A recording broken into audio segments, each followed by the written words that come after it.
हरिओम। नमस्कार दोस्तों, मैं रजनीश कुमार पांडेय, संस्कृत विद्योपार्जन स्थान संस्कृत एकेडमी अत्र भवतां समेषां सादरं स्वागतमस्ति। यहाँ पर आप सभी का स्वागत है। तो आज के पाठ में निरुक्त के सप्तम अध्याय के द्वितीय पाद का अध्ययन होगा। इससे पहले प्रथम पाद का प्रथम भाग में हम लोग अध्ययन किए थे। आज द्वितीय भाग में द्वितीय पाद का निरूपण करेंगे। तो हम प्रारंभ करते हैं। सर्वप्रथम द्वितीय पाद में यह होता है कि देवताओं की संख्या क्या है। देवताओं की संख्या के विषय में यहाँ चर्चा हुई है द्वितीय पाद में। तो इसमें कुछ मत है, जैसे आत्मवादी हैं जो वो मानते हैं कि एक ही देवता होते हैं। याज्ञनिक का मत है, याज्ञनिक कुछ लोग हैं वो कहते हैं कि अनेक देवताएं होते हैं। और निरुक्तकार ये कहते कि नहीं, देवता तो तीन ही होते हैं और महाभाग्य महाऐश्वर्य के कारण देवता के नाम अनेक हो जाते हैं। तो द्वितीय पाद में ही निरूपण है। तो हम प्रारंभ करते हैं। तीसरा एवं देवता है तीन निरुक्ता। तीसरा एवं देवता, तीन ही देवता है, ऐसा निरुक्त का मत है। निरुक्तकार कहते हैं कि देवता तीन ही हैं। वो कौन कौन से, तो आगे बताते हैं। अग्नि पृथ्वी स्थान, वायुवेंद्रो वांतरिक्ष स्थान, सूर्यो दिवस्थान। वह तीसरा जो देवता है, वह देवता तीन है। वो है अग्नि, वायु अथवा इंद्र और सूर्य। ये तीन देवता है और तीनों देवताओं के लिए तीन स्थान निर्धारित किए हैं, जिसमें अग्नि के लिए पृथ्वी स्थान है, वायु अथवा इंद्र के लिए अंतरिक्ष स्थान है और सूर्य के लिए दिव स्थान है। तो इस प्रश्न आते ही जाते हैं यहाँ से। उसके बाद अब जो देवता तीन प्रकार के हैं, पर ऐसा कभी कभी देखा जाता है कि देवता तो अग्नि है, पर अग्नि के जात वेदाः पुरोहित इत्यादि नाम से जानते हैं। तो किस लिए जानते हैं? तो कहते हैं तासां महाभाग्यात् एकैकस्यापि बहूनि नामाध्ययानि भवन्ति अपि वा कर्म पृथक्त्वात् यथा होता अध्वर्यु ब्रह्म उद्गात इति एकस्य सतः। तासां देवतानां महाभाग्यात् एकैकस्यापि बहूनि नामाध्ययानि भवन्ति। उन देवताओं के महाभाग्यात्, महाभाग्य होने के कारण, यानी महाऐश्वर्य होने के कारण, एकस्यापि बहुनी नामधेयानि, एक देवता के बहुत से नाम होते हैं। महाभाग्य होने के कारण अर्थात महाऐश्वर्य युक्त होने के कारण एक देवता के नाम बहुत सारे होते हैं। अथवा अपिवा कर्म पृथक्त्वात्, कर्म के पृथक होने के कारण, होता अध्वर्यु ब्रह्म उद्गात इत्यादि एकस्य सतः, एक के साथ होते हुए भी कभी होता को अध्वर्यु कहते हैं यज्ञ में, होता को ब्रह्मा भी कहते हैं, ब्रह्मा को उद्गाता भी कहते हैं। कर्म पृथक होने के कारण, पर वो एक ही हैं। और महाभाग्यात होने के कारण, महाऐश्वर्य होने के कारण देवता का नाम एक सभी बहुनी नामधेयानि भवन्ति, एक का नाम बहुत से होते हैं।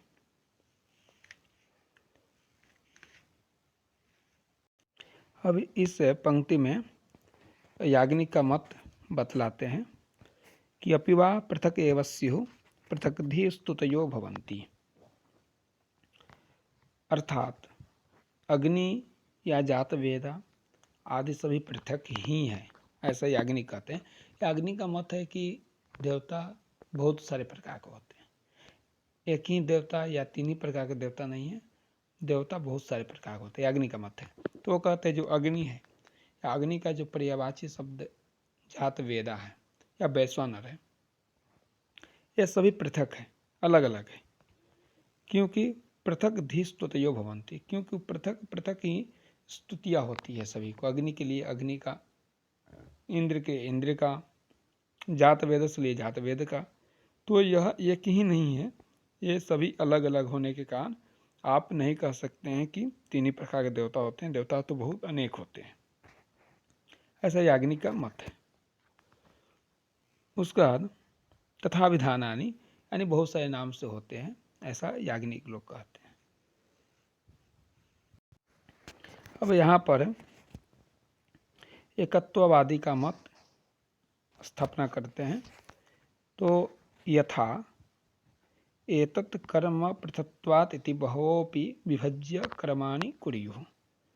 अर्थात एकत्ववादियों का कथन है कि कर्म पृथक के कारण एक वस्तु या व्यक्ति के अनेक नाम हो जाते हैं। जैसे एक ही व्यक्ति यज्ञ के भिन्न भिन्न कर्म करने के कारण होता है, वही होता ध्वर्यु या ब्रह्मा और उद्गाता कहलाता है। इस मत का खंडन करते हुए याज्ञनिक लोग कहते हैं कि कर्म पृथक्त्वा हेतु अनैकांतिक है, क्योंकि लोक में एक ही व्यक्ति अनेक कर्मों को नहीं करता, अपितु अनेक व्यक्ति भी उन कर्मों को बांट कर करते हैं। अतः कर्म पृथक के आधार पर अनेकत्व में एकत्व मानना असंगत है, ऐसा याज्ञनिक लोग कहते हैं। पर एकत्ववादी का मत है कि देवता एक ही होते हैं, कर्म भिन्न भिन्न होने के कारण वो भिन्न भिन्न नाम से पुकारा जाता है उनको। अब यहाँ पर निरुक्तकार आत्मवादी और एकत्ववादी का समन्वय स्थापित करते हैं। कहते हैं तत्र संस्थानैकत्वं संभोगैकत्वं च उपेक्षितव्यं, यथा पृथिव्याः मनुष्याः पशवो देवता इति स्थानैकत्वं संभोगैकत्वं च दृश्यते, यथा पृथिव्याः पर्जन्येन च वाटवादित्याभ्यां च संभोगः अग्निना च इतरस्य लोकस्य। अर्थात निरुक्तकार यहाँ कहते हैं कि देवों के उस पृथक में भी स्थानगत और संभोगगत एकत्व होता है। जैसे पृथ्वी, मनुष्य, पशु और देवता आदि अनेक सत्व एक दूसरे से परस्पर भिन्न है, तथापि उनमें स्थानगत एकत्व है, क्योंकि वह सभी पार्थिव है। इसी प्रकार उनके पृथक्व में संभोगगत एकत्व भी है, क्योंकि संभोग जो है वो परस्पर उपकारित्व को कहते हैं, और यह उपकारिकत्व अनेक पदार्थों में दृष्टिगत होता है। जैसे पृथ्वी का पर्जन्य वायु और आदित्य के से संभोग होता है। कैसे?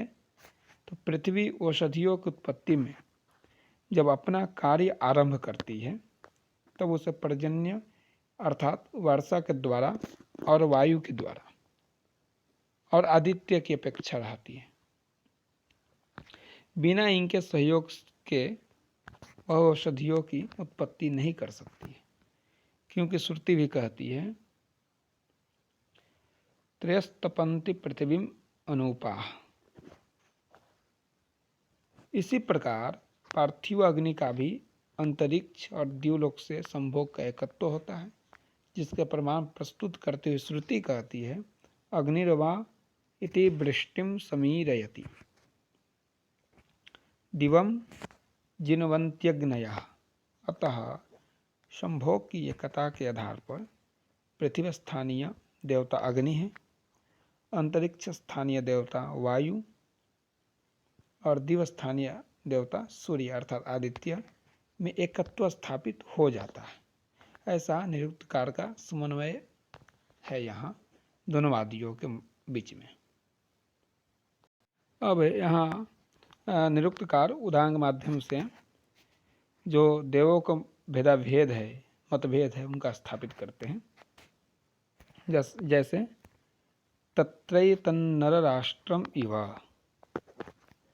अर्थात उन देवों में अनेकत्व और एकत्व जो वादी थे, एकत्ववादी एक देवता मानने वाले, अनेकत्ववादी जो महावादी थे, आत्मवादी, तो वह एकत्व यानी मनुष्य और राष्ट्र के समान है, वह बतलाते हैं। तो इनका निराकरण इस प्रकार किया जा सकता है कि देवों का जो भेदाभेद है वह नर राष्ट्र के समान है। जिस प्रकार एक राष्ट्र में रहने वाले अनेक जाति हैं, वह हैं, और रूप रंग वाले मनुष्य राष्ट्र से एक हैं और मनुष्य मनुष्य करके भिन्न भिन्न है, उसी प्रकार पृथ्वी स्थानित्व के रूप में अग्नि एक है और जात वेदा वैश्वानर आदि भेद से अनेक है। अतः एकत्ववाद, त्रित्ववाद और बहुत्ववाद में त्वत्व कोई विरोध नहीं है। त्रित्ववाद है वो त्रित्ववाद नैरुक्तकार के मत का है त्रित्ववाद। बहुत्ववाद जो महावादी जो हैं, आत्मवादी हैं, वो मानते हैं एकत्ववाद, एकत्ववादी मानते हैं। तथापि त्रिदेव के विषय में सूक्त का प्रमाण होने के कारण, प्रजापति इत्यादि मंत्रों के कारण, नैरुक्तों का और नैरुक्त होने का कारण या इसका भी अभिष्ट त्रित्ववाद ही है। तो ये भी प्रश्न कभी आ सकता है कि त्रित्ववाद के समर्थक कौन थे, तो निरुक्तकार थे। उसका अर्थ बता रहे हैं, अथाकार चिंतनम देवतानाम। अब यहाँ से अथ शब्द से यह होता है कि यहाँ से अब देवताओं का आकार विषयक चिंतन किया जाता है। यहाँ से देवताओं का आकार क्या है उसका चिंतन किया जाएगा। अथाकार चिंतनम देवतानाम, देवताओं का आकार क्या है उसका यहाँ से विषय प्रारंभ होता है। तो पुरुष विधा स्युः इत्येकम, चेतना उद्वद्भि स्तुतयो भवन्ति तथा विधानानि, ये पंक्ति आगे है, यहाँ पर है।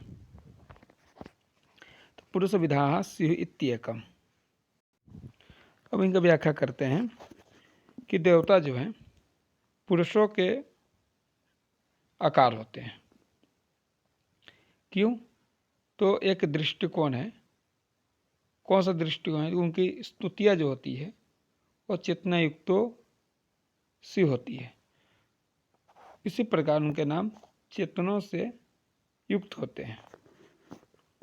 इसलिए पुरुष विधा स्युत्येकम, तो पुरुष जैसे ही स्तुति होने का देवता है जो चेतना होते, यानी चेतना की तरह है देवता भी, एक यह मत है।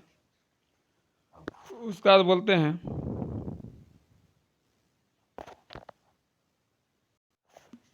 उसका है अथापि पौरुष विधिकैः अंगैः संस्तूयन्ते विश्वात इंद्रस्थाविरस्य बाहु यत्सम गृह्णा मघवन काशीरित्य। तो यहाँ कहते हैं और पुरुष के अंगों के साथ भी देवताओं की स्तुति की जाती है। जैसे ऋस्वात इंद्रस्थविरस्य बाहु, इस मंत्र में बताया गया कि हे इंद्र, तुम वृद्ध समर्थ की शत्रुनाशक दोनों भुजाएं हमारी शरण्य है, ऐसा प्रार्थना किया गया है। और एक और मंत्र है यत्सम गृह्णा मखवन काशीरित्य, हे इंद्र, यह तेरी मुट्ठी ही है जो इस अपार द्युलोक और पृथ्वीलोक को इकट्ठा कर लेती है। तो इन मंत्रों में इंद्र नामक देवता की दो भुजाएं और मुष्टि के दर्शन होते हैं। दो भुजाएं मनुष्य की ही होती है और मनुष्य ही मुष्टि बंधन में दक्ष होता है। अतः यहाँ इंद्र के अंग पुरुषों के अंगों के समान ही तो है, फिर तो देवताओं का पुरुष का आकार मानने में कोई संदेह नहीं रह जाता। तो पुरुष का कोई न कोई आकार होता ही है, यहाँ तक आपको मालूम चला। आगे देखते हैं। आगे का प्रसंग जो है, इनमें देवताओं का आकार पुरुषों जैसा सिद्ध करने हेतु एक और प्रमाण प्रस्तुत किया गया है। तो यहाँ प्रमाण देखते हैं। अथापि पौरुष विधिकैः द्रव्य संयोगैः आद्वाभ्याम हरिभ्याम इंद्र आयाहि कल्याणिर्जाय सुरणम गृह्यते। अर्थात वेद मंत्रों में देवताओं को भी उन्हीं द्रव्यों के साथ दिखाया गया है जो कि पुरुषों के पास होते हैं। जैसे आद्वाभ्याम हरिभ्याम इंद्र आयाहि, हे इंद्र, यदि तेरे पास 2 घोड़े हैं तो तू उन्हीं को रथ में जोत कर ले आ, और यदि 4 घोड़े हैं तो उनके साथ रथ जोत करा। ऐसा कहा गया है। दूसरा मंत्र में कहा गया है कल्याणिर्जाय सुरणम गृह्यते, हे इंद्र, तेरे घर में कल्याणी पत्नी और सभी रमणीय वस्तुएं हैं। तो इन मंत्रों के दर्शन से स्पष्ट होता है कि इनमें स्तोतव्य इंद्र को पुरुषों की तरह वस्तुओं से संयुक्त दिखाया गया है। उसे गृहिणी संयुक्त बताया गया है और उसके घर में सभी वस्तुएं बताकर उसे पुरुषों की तरह गृहस्थ जीवन का यापन करता हुआ दर्शाया गया है। इससे यह सिद्ध होता है कि देवता पुरुष के आकार है। देवता जितने भी है वह पुरुष के आकार ही होते हैं, क्योंकि इंद्र की तरह स्तोतव्य है और घोड़े के साथ संयुक्त दिखाया गया है, इसलिए वह पुरुषाकार ही देवता होते हैं। इससे मालूम चला। अब आगे बतलाते हैं और क्या है। अथापि, और बता रहे हैं, सिद्ध कर रहे हैं कि पुरुषाकार भी देवता होते हैं। अथापि पौरुष विधिकैः कर्मभिः, जैसे अधीन्द्र पिब च प्रस्थितस्य आश्रुत कर्ण श्रुधि हवम। तो यहाँ इस व्याख्या में बताते हैं कि देवताओं के आकार पुरुषों की तरह होते हैं। इस तथ्य की सत्यता प्रमाणित करने के लिए अंतिम तर्क यह दिया गया है कि वेद मंत्रों में देवताओं की स्तुति मनुष्य की तरह और कर्मों के साथ की गई है। उदाहरण के रूप में निरुक्तकार इन्हें 2 मंत्रों का प्रस्तुत किए हैं। जैसे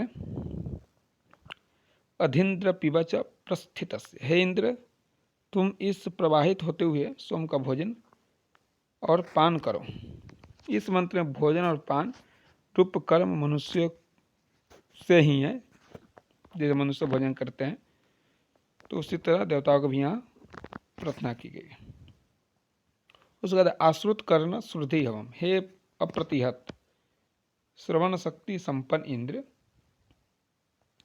तुम हमारे आवाहन को सुनो। अब यहाँ पर हव अर्थात आवाहन का सुनना रूप कर्म मनुष्य के जैसा ही है। अतः मनुष्यों को कर्म करने वाले होने के कारण देवताओं को पुरस्कार अतएव चेतनयुक्त मानना ही ठीक है। इससे सिद्ध होता है कि देवता जो होते हैं वो पुरुषकार होते हैं और पुरुष का आकार होने के कारण चेतना युक्त होते हैं, वही देवता है। यहाँ तक सिद्ध होते हैं। उसके बाद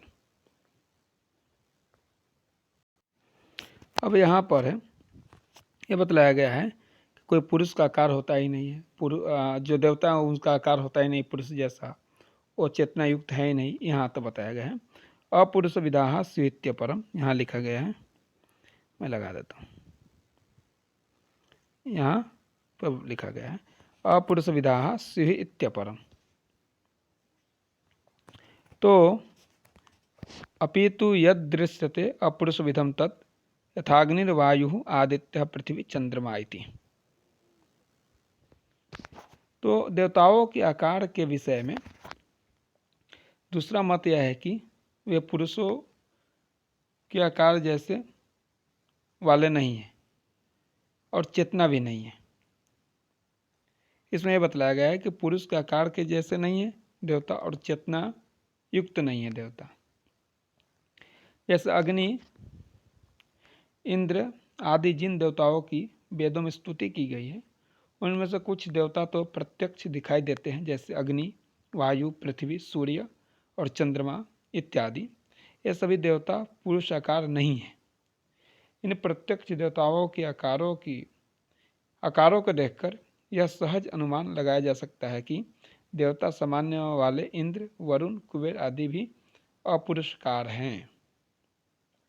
यानी इंद्र, वरुण, कुबेर इत्यादि ये अपुरुषकार हैं, यानी पुरुषकार रहित हैं।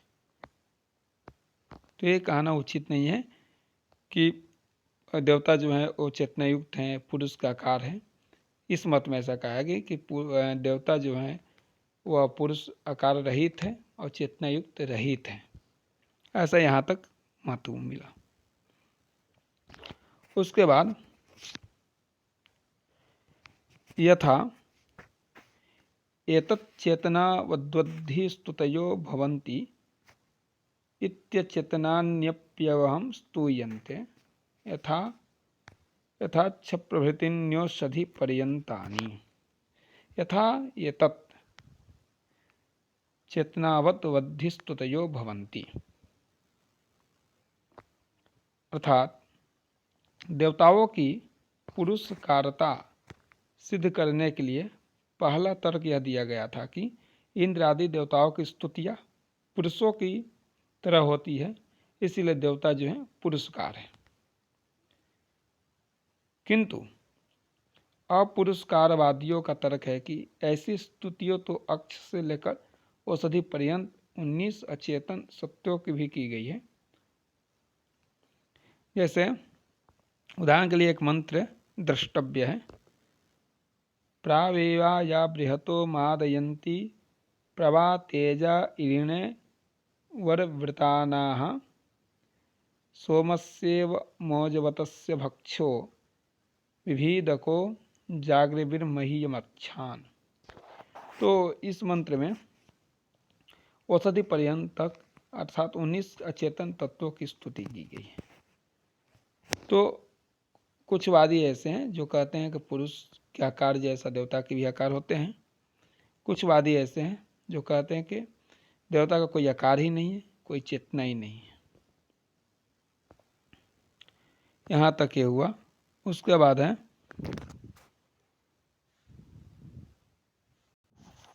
अब यहाँ से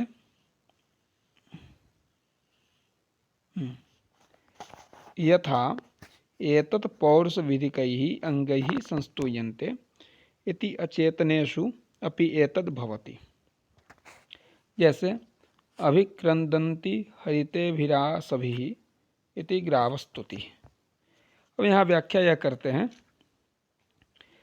कि देवता पुरुष आकार है। अभी इस दर्शन का समर्थन करने वाले कहते हैं कि वेद मंत्र में जो देव स्तुतियाँ की गई है उनमें इंद्रादि देवताओं का स्तवन उनका मुख, बाहु आदि अंगों के साथ होता है। इसी दर्शन के समानांतर दूसरा दर्शन यह है कि वेदों में तो अचेतन सत्वों को भी मुखादि अंगों के साथ स्तुत किया गया है। जैसे इस मंत्र में गिरावन यानी पाषाण की स्तुति की गई है। मंत्र है अभिक्रंदन्ति हरितेभिराशभिः। पाषाण अपने हरे हरे मुखों से चिल्ला रहा है। पत्थरों के ऐसे मुख तो नहीं है जिनके संयोग के साथ स्तुति की जाती है।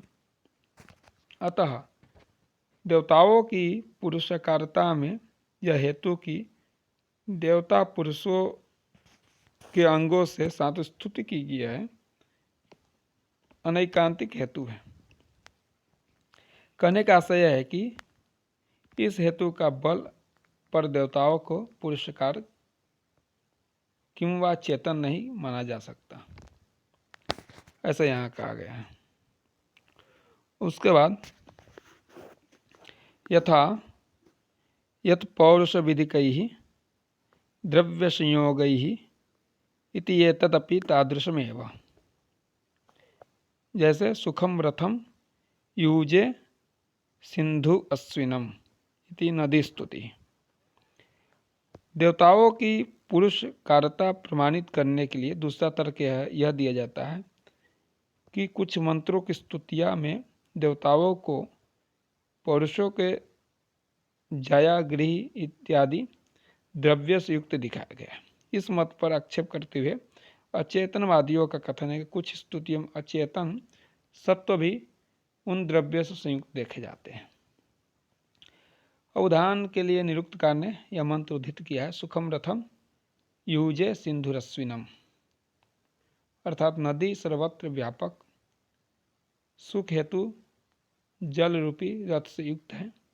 तो यहाँ अचेतन नदी के अलंकारिक वर्णन से उसे रथ से संयुक्त दिखाया गया है।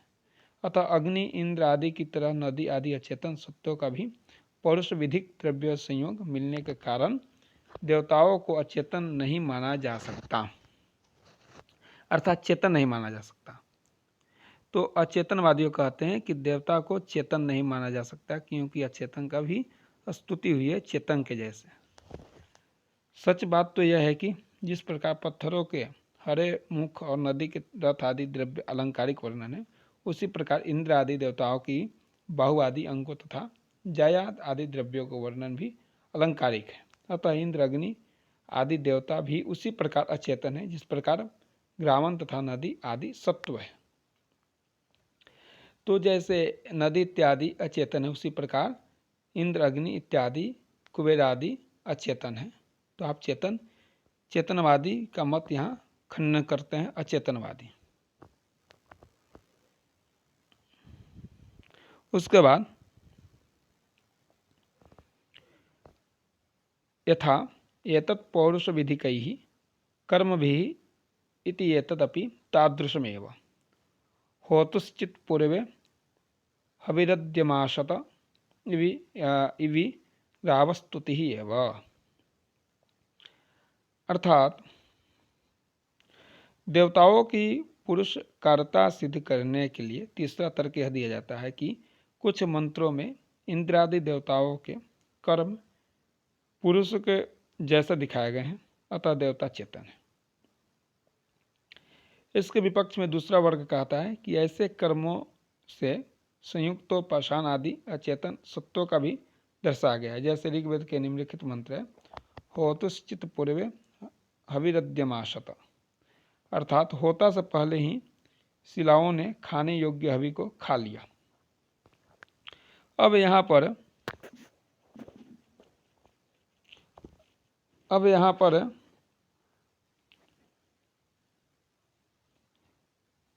योग्य हवि को खा लिया, तो यहाँ पर हवियों का असन अर्थात भक्षण करते हुए दिखाया गया है।